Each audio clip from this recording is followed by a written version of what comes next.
Emmanuel Macron ne propose aucune révolution en termes économiques, aucune révolution en termes de vision de l'Europe, aucune révolution en termes de vision de... C'est pas moi qui l'ai forcé à choisir le titre de son livre. Hein. Ah oui, c'est son livre Révolution. Oui, c'est vrai, mais honnêtement, ça, personne n'y accorde foi.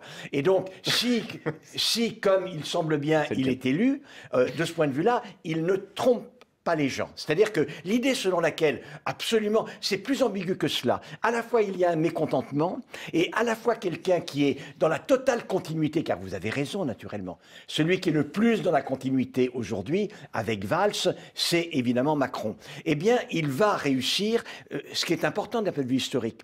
Jamais dans l'histoire de France, à part De Gaulle, mais dans des situations particulières, oui, et les Bonaparte, on a vu quelqu'un sans parti, spontanément arriver au sommet. Le seul qui a failli y parvenir, c'est Boulanger.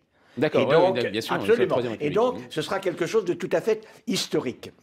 Je pense qu'elle ne durera pas maintenant. C'est-à-dire que je pense que très rapidement, il y aura des tensions absolument considérables. Et moi, mon inquiétude considérable, c'est que pour arriver à organiser ces tensions, à les incarner, si du côté de la gauche il y a un effondrement considérable, s'il n'y a pas beaucoup d'avenir après Jean-Luc Mélenchon, on va dire du côté des insoumis, ceux qui seront là pour incarner cette contestation qui viendra, ça sera le Front National. Et donc je pense que la victoire de Macron, on va dire pour dans 5 ans, c'est effectivement un risque qui est vraiment important.